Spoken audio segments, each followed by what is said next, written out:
क्या भारत ने जानबूझकर पाकिस्तान के ऊपर ब्रह्मोस छोड़ा था? इसको लेकर पाकिस्तान के एक्सपर्ट ने एक बड़ा खुलासा किया है और अपने देश की कमजोरियों को भी बता दिया है। तो वहीं दूसरी तरफ कौन है जूलियस बेयर, जिन्होंने बड़ा खुलासा किया है भारत के ऊपर। चाइना 33% तक जाएगा, लेकिन फिर भी भारत ही सबसे ज्यादा फायदा देने वाला है। जानेंगे कौन है ये और आखिर भारत को लेकर इतना बड़ा दावा कैसे ठोक रहे हैं। जियोपॉलिटिक्स में बहुत कुछ चल रहा है, हमेशा की तरह जानने को मिलेगा बहुत कुछ। आइए जानते हैं इन खबरों को विस्तार से। 9 मार्च 2022 की रात को परमाणु हथियार संपन्न भारत और पाकिस्तान उस वक्त बड़े टकराव की कगार पर पहुंच गए थे जब भारतीय वायुसेना की तरफ से दागी गई एक सुपरसोनिक क्रूज मिसाइल पाकिस्तान के एक गैर आबादी वाले इलाके में गिरी। हालांकि भारत की तरफ से फौरन प्रतिक्रिया देते हुए इसे एक गलती बताया गया और इस घटना की जांच के आदेश दे दिए गए। इस घटना के बाद इंडियन एयरफोर्स ने अपने कुछ अफसरों को भी सस्पेंड कर दिया था, लेकिन अब 2 साल बाद पाकिस्तान स्थित एक थिंक टैंक CISSC ने दावा किया है कि इस मिसाइल के गलती से दागे जाने के पीछे कहानी कुछ और हो सकती है। आपको बता दें, ब्रह्मोस मिसाइल में परमाणु हथियारों को दुश्मन के इलाके में गिराने की क्षमता है और इस मिसाइल को बनाने के बाद दावा किया गया था कि दुनिया का कोई एयर डिफेंस सिस्टम इसे ट्रैक नहीं कर सकता है। 9 मार्च शाम 7 बजे के आसपास अंबाला के पास एक बेस से ब्रह्मोस मिसाइल दागी गई थी और वो करीब 124 किलोमीटर दूर पाकिस्तान के पंजाब प्रांत के मियां चुन्नू में आकर गिरी थी। हालांकि उस मिसाइल में वॉरहेड यानी कि हथियार नहीं लगा था। परमाणु आयुध इतिहास में इस तरह की किसी घटना की अभी तक मिसाल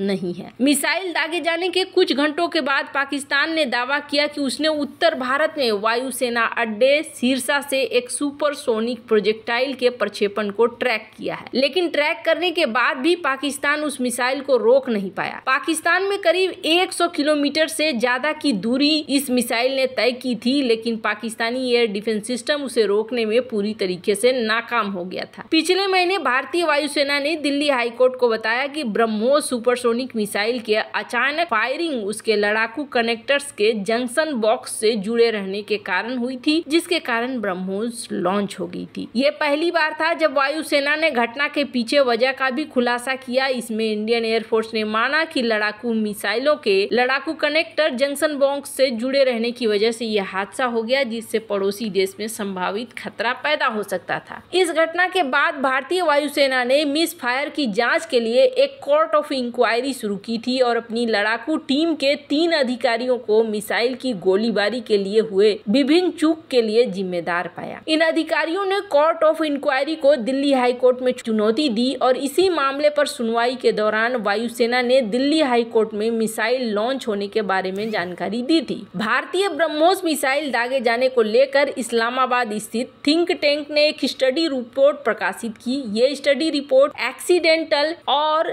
एक ऐसा लॉन्च था जिसको कि जानबूझकर नहीं किया गया है, इस नाम से इस रिपोर्ट को दिया। इस रिपोर्ट भारतीय ब्रह्मोस मिसाइल दागे जाने को लेकर इस्लामाबाद स्थित थिंक टैंक ने एक स्टडी रिपोर्ट प्रकाशित की और ये जो स्टडी रिपोर्ट थी, इस रिपोर्ट को ये कहा गया कि the case of Indian air force nuclear supersonic cruise missile. इस रिपोर्ट में CISSC ने दावा किया कि मिसाइल अचानक से फायर नहीं हुआ था और इस रिपोर्ट को लिखने वाले डॉक्टर अतिया अली काजमी ने मिसाइल के घटकों, सुरक्षा प्रोटोकॉल और कथित आकस्मिक प्रक्षेपण के आसपास की परिस्थितियों की ओपन सोर्स जांच करके आकस्मिक प्रक्षेपण के खिलाफ सबूत पेश करने का दावा किया है। रिपोर्ट में तर्क दिया गया कि मिसाइल के ट्रांसपोर्टेशन के दौरान या उनके मेंटेनेंस के दौरान या फिर उन्हें अपग्रेड करने के दौरान कनेक्शन हो सकता है कि अलग अलग मिसाइलों के अलग अलग हो, उनके सॉफ्टवेयर अपडेट करने का तरीका अलग हो, उनके सिस्टम चेक करने का तरीका भी अलग हो सकता है, लेकिन मिसाइलों का सेफ्टी प्रोटोकॉल ऐसा होता है कि उसे बिना चाहे लॉन्च नहीं किया जा सकता है। स्टडी रिपोर्ट में दावा किया गया कि मिसाइल सिस्टम में कई तरह के सुरक्षा इंतजाम किए होते हैं और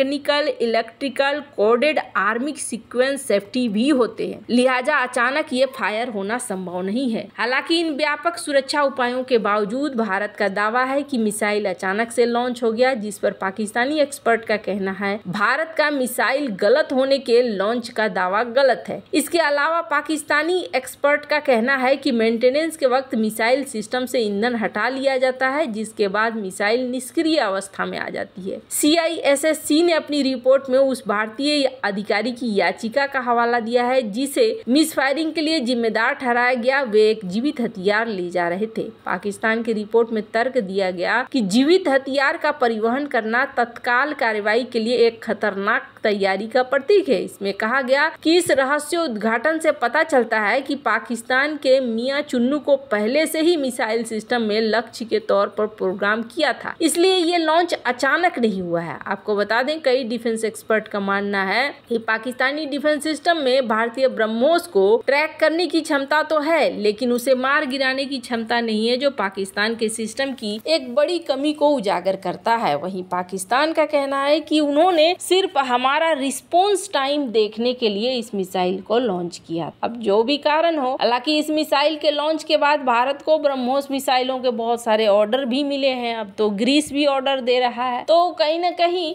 जो भी हो, ये गलती भारत के लिए फायदेमंद ही रही है। जहां एक तरफ ये सब कुछ हो रहा है, वहीं कौन है ये शख्स जो इतना बड़ा दावा कर रहे हैं और ये कह रहे हैं कि आज भी मैं ये कहूंगा कि भारत में पैसे लगाओ अगर पैसे लगाने हैं तो, और ये तुम्हें बहुत अच्छा खासा रिटर्न देने वाला है। अगले 12 महीने में इन्होंने कहा कि चाइना हो सकता है 30% बढ़ जाए, लेकिन भारत का मार्केट आपको ज्यादा अच्छा पैसा देने वाला है। मार्क मैथ्यू जूलियस बेयर के MD हैं और इनका कहना है कि चाइना अब एक गुड मार्केट नहीं रह गया है इन्वेस्टमेंट के दृष्टिकोण से। अगर 30 साल पहले मैंने $100 लगाए होते तो आज मुझे वहाँ पर सिर्फ $150 मिलते, और यही मैंने $100 अगर 30 साल पहले भारत में लगाए होते तो आज मुझे $1800 मिलते।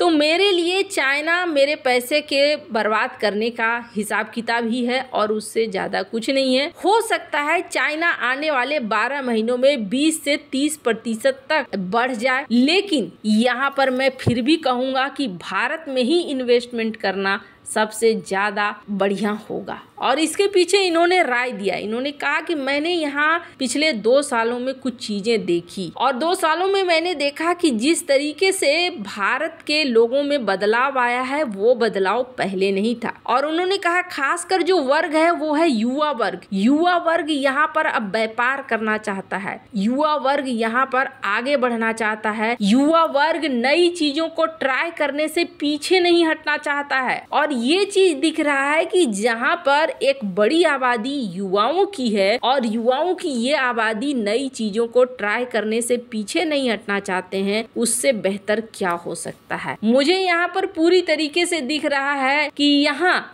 स्टॉक मार्केट से लेकर लोगों तक में एनर्जी भरी हुई है। स्क्रीन पर इस आर्टिकल को देख सकते हैं जिसमें कहा जा रहा है कि बहुत बढ़िया भारत देगा, भारत रिटर्न भी काफी अच्छा देगा और जो स्थिति भारत के अंदर चल रही है वो सारा कुछ पॉजिटिव है। वैसे में भारत में ही पैसे लगाना ठीक है। वैसे इन सब मामले में आपकी क्या राय है, कमेंट कर जरूर बताएं। जल्द मिलते हैं अगली वीडियो में नई खबर के साथ।